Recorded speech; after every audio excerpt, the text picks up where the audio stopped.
You open your phone, scroll lang ng kaunti, boom! May bagong kotse, may bagong kondo, may first million reveal.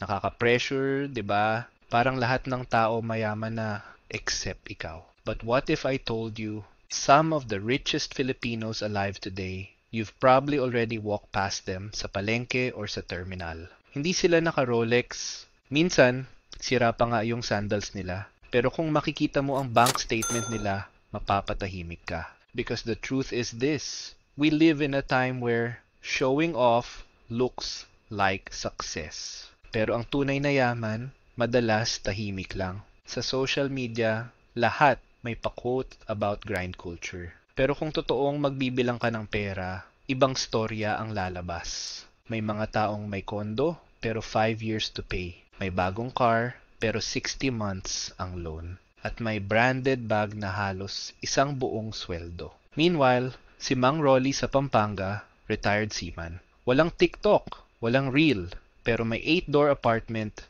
na kumikita ng 200,000 a month. Tahimik lang, walang caption, pero consistent. That's the illusion of riches versus the reality of wealth. Let's take a mental trip outside the city. Imagine the sun rising over Nueva Ecija fields. Crops, kalabaw, and a farmer named Mang Ben. Nung kabataan niya, araw-araw ang pagsasaka. Walang rest day, walang bonus. Pero may paninindigan. Tuwing anihan, kahit konti lang ang kita, lagi siyang may itinabi. Para sa next lote, sabi niya. Year after year, unti-unti niyang binili ang katabing lupa. Ngayon, 12 hectares na. Value today, 40 million pesos. Pero naka-t-shirt pa rin, nakapayong pa rin sa init. One time, tinukso siya ng kamag-anak. Bakit wala ka pang kotse, Mang Ben? Ngumiti lang siya, ang lupa hindi naluluma. Somewhere in Iloilo, may isang OFW house helper na si Aling Teresita. 17 years sa Hong Kong. Every Sunday day off, nag-envelope budget habang umiinom ng kopi. 5,000 ipinapadala sa bahay. 5,000 iniipon. Pag-uwi, bumili ng lot at nagpatayo ng apartment.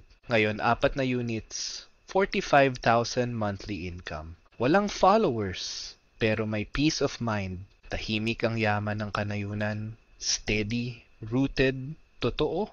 Sa Metro Manila naman, may ibang klaseng secret millionaires. Yung tipong naka-jeep tuwing umaga, pero may kondo na fully paid. Teacher Liza from Cavite is one of them. 25 taon sa public school. Hindi malaki ang sweldo, pero matindi ang disiplina. Every 13th month pay magtatabi pabili ng small lot. Every bonus, hulog sa MP2. After retirement, may 3 paupahan at pension. Ngayon, enjoy na lang siya mag-alaga ng halaman habang dumadating ang rent money. May fishball vendor sa Mandaluyong, si Mang Eli. 20 taon nang nagtutulak ng kariton. Nakatira sa simple bahay pero lahat ng extra hulog sa co-op. Savings today, 2.5 million pesos. Walang wifi pero may financial freedom. Ang iba, freelancer sa online world na naka-shorts lang sa bahay pero may 1.5 million pesos ETF portfolio. Hindi mo makikita kasi ayaw nilang ipakita. Kung may taong madisiplin pagdating sa pera, yan ang OFW. 15 years sa abroad, sakripisyo, init, homesick, pero ang goal, isang bahay, bawat 5 taon. Ate Liza at Kuya Bong, nurses sa Dubai. Habang iba nag-shopping, sila nagpadala ng down payment. Ngayon, may 5 rental houses sa Laguna. 120,000 monthly income, walang utang. Pag umuwi, simple lang. Honda Jazz, Jollibee date, tahimik na buhay. Sabi nga ni Kuya Bong, hindi ko na kailangan mag-work forever para lang makabayad. Ngayon, pera na ang nagtatrabaho para sa amin. Imagine mo yon, yung freedom na di mo na kailangang magsakripisyo abroad kasi pinaghirapan mo ng maigi noon. Fast forward to today's generation, the digital low-keys. Andrea from La Union, graphic designer. Nag-freelance lang noon, ngayon may foreign clients. 120,000 monthly income, half goes to investments. Tahimik ang feed niya, pero maingay ang interest sa mutual funds niya. Rico from Cebu, software developer. Remote job, 200,000 a month. Hindi bumibili ng sports car, bumibili ng index fund. Fully paid condo, worth 5 million pesos at age 30. Sila, yung bagong breed ng silent millionaires. Digital, minimalist, intentional. Bakit nga ba tahimik ang mga tunay na mayaman? Unang reason, peace. Ayaw nilang maging target ng chismis o pautang. Alam mong may pera ka kapag mas pinipili mong manahimik kaysa mag-explain. Pangalawa, upbringing. Galing sila sa panahon na simple ang buhay. Tinapay, tuyo, at ipon. Kaya kahit may pera na, hindi nila nakasanayan ng luxury. Pangatlo, they understand contentment. Habang ang iba laging naghahabol ng next upgrade, sila masaya na kung kasya ang budget at may konting surplus sa bangko. At pang-apat, confidence sa sarili. Hindi nila kailangang i-prove anything kasi alam nilang secured na sila, hindi sa likes kundi sa assets. If you study their habits closely, parang pare-pareho silang may invisible formula. Hindi sila nagmamadali. They plant, they wait, they harvest. Every month, may konting hulog. Kahit 500 lang. Every year, may maliit na improvement. After 10 years, biglang wow, million na pala. It's compound growth, but not just compound interest. Compound discipline. Yung araw-araw na maliit na choice. Hindi bibili ng milk tea, maghuhulog sa co-op. Hindi gagastos sa gadget, mag-MP2 na lang. Imagine 5K per month for 20 years at 8% interest. Almost 3 million yun. Hindi mo kailangan ng MBA, kailangan mo lang ng tiyaga. Tahimik kasi walang drama. Pero kung marunong kang maghintay, maririnig mo rin yung tunog ng pera na tumutubo, kahit walang clap emoji. Somewhere in Bohol is Manang Lina, may maliit na bakery, nagsimula sa 2 oven na hulugan. Araw-araw 3 a.m. gising para magmasa. Kita? 15,000 a day. 5K profit pag swerte. Ginagawa niya for 15 years. Ngayon, may 2 delivery van, 6 na empleyado, at 10 million in assets. Pero kung makita mo siya sa palengke, akala mo karaniwang tindera lang. Tahimik ang success kasi hindi niya kailangang i-announce. Sa Pangasinan naman, may fish farm owner na si Mang Pilo. Noon, 50,000 pesos capital lang. Ngayon, 1 million per quarter ang harvest. Pag may bagyo, siya ang unang nagbibigay ng bigas sa barangay. Hindi niya tinuturuan ng anak niya mag-flex, tinuturuan niya mag-ipon. You won't see their stories in algorithmic feeds, pero sila ang real-life financial influencers. By example, not by content. We live in a culture that teaches us to chase more. More money, more followers, more stuff. Pero ang mga totoong mayaman, marunong mag-stop. They know when enough is enough. And that's why they sleep better. Si Aling Minda sa Quezon City, tindera ng sari-sari store for 30 years, may 7 million pesos savings. Pero nung tinanong ko, bakit di ka mag-expand? Sabi niya, hindi ko na kaya mag-stress. Mas mahalaga ang tulog ko. That's real wealth, peace of mind. Contentment is not laziness. It's clarity. It means alam mo na kung kailan tama na at kung kailan hindi mo na kailangang mag-compete. Sometimes, ang pinakamayaman sa kwarto ay yung pinakatahimik. If you listen carefully to their stories, may pattern talaga. They start with what they have. They budget before they brag. They buy time instead of toys. Hindi sila nag-i-invest para mag-flex.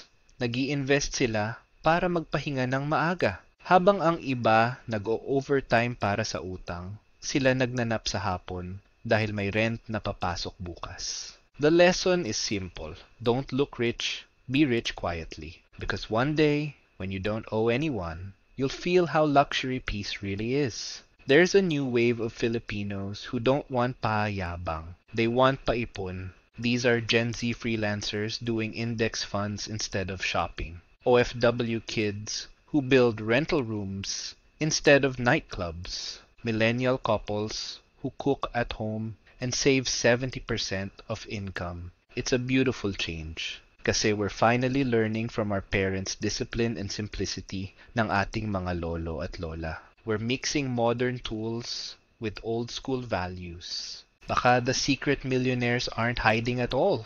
Maybe they're just busy living. They don't measure success in likes, but in harvests. They don't count followers. They count dividends. While others refresh analytics, they're counting eggs sa manukan or interest sa co-op passbook. And yan ang quiet truth.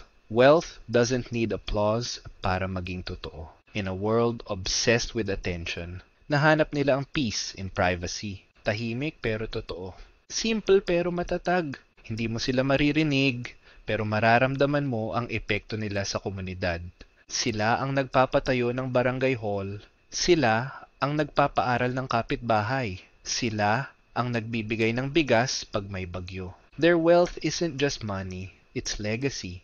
Imagine a small town in Ilocos. There's a lolo named Ernesto, dating jeepney driver. For 30 years, nag-ipon ng tig 1,000 a week. When he retired, may 4 na tricycle, 2 maliit na apartment, at 3 million savings. Ngayon, anak niya ang nagpapatakbo ng paupahan, apo niya nasa kolehiyo. He built a quiet foundation that will last generations. No inheritance from elites, just discipline, time, and love. May lola sa Negros, si Lola Rosa. Dating tindera ng kakanin sa palengke. Tuwing piyesta, may libreng puto sa buong barangay kasi may extra income siya. Nung namatay ang asawa, nagpatayo ng maliit na boarding house. Ngayon, anak niya nasa Canada at ang mga boarder niya, puro estudyante na tinuturing niyang pamilya. Bawat kwartong pinaupahan, bawat piso, bahagi ng lifetime labor of love. Generational wealth isn't always measured in mansions or trust funds. Minsan, it's measured in the next generation's freedom to choose. Because when your parents built stability, you get to dream bigger.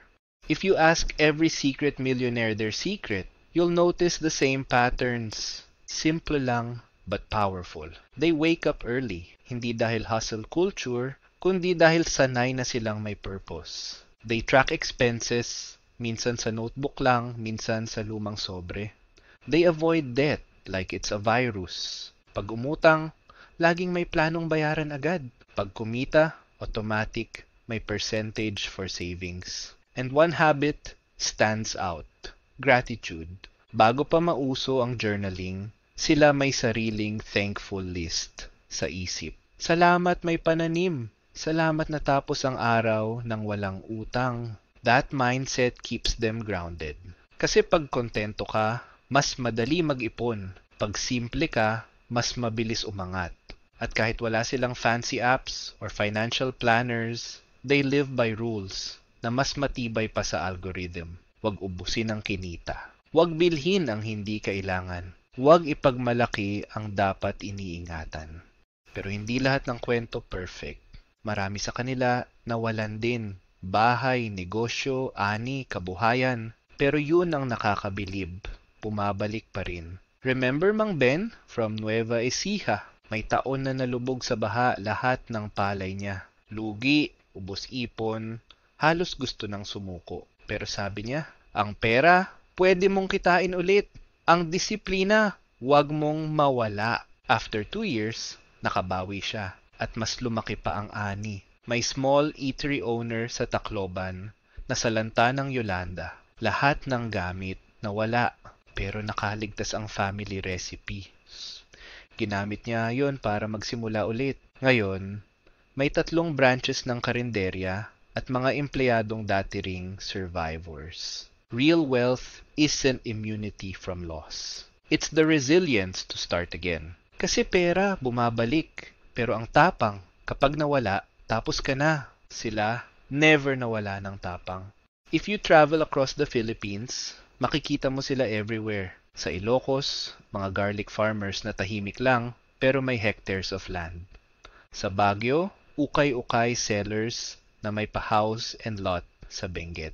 Sa Cebu, furniture makers na exporters pero naka-shorts lang sa tindahan. Sa Davao, durian growers na may trucking business on the side. Sa Palawan, Boatmen na may sarili ng resort cottages. Sa Mindoro, manghuhuli ng isda na may bangkang 3 na ang crew. Different islands, same story, no flex, just work, patience, and joy. They represent the silent backbone of the country. Ordinary faces with extraordinary discipline. And when you meet them, mapapaisip ka, bakit parang sila mas payapa kaysa sa mga taong mas maingay? Maybe because they already have what everyone else is chasing, contentment. Maybe we need to redefine what rich really means. Rich isn't the newest car, it's being debt-free. Rich isn't branded shoes, it's buying groceries without panic. Rich isn't travel photos, it's time with your kids on a weekday afternoon. Yung mayaman ngayon, hindi na kailangan ng spotlight. Yung mayaman, may option. Option na hindi mag-overtime. Option na tulungan ng kapwa. Option na matulog ng mahimbing. That's the wealth the secret millionaires discovered. The power to choose peace over pressure. So when you see someone simple, don't underestimate them. They might be richer than the influencer you admire. Because their currency isn't clout. It's calm. Picture this. A Sunday morning. Yung lola nagwawalis sa harapan. A man feeding chickens. May bata biking with a smile. Somewhere in that scene, may taong tahimik na yumayaman. Not through noise, but through time. They've built a life so stable, they no longer need to explain it. They've built wealth, not just for themselves, but also sa mga tao sa paligid. And they did it all low-key, so maybe you don't have to shout to succeed. Baka, the quiet path is the surest one. Because when the noise fades, disiplina ang natitira. When trends change, values stay. And when everything else gets complicated, simplicity will always be the smartest investment.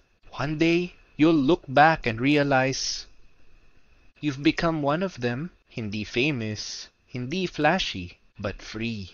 If this story reminded you that real success doesn't need validation, then that is already a small win. Here, we don't chase hype, we build habits. We don't flex riches, we protect them. And we don't shout about freedom, we live it. Because in this channel, we celebrate the quiet heroes of the Philippines, the secret millionaires you don't hear about, but whose lives speak louder than any post ever could.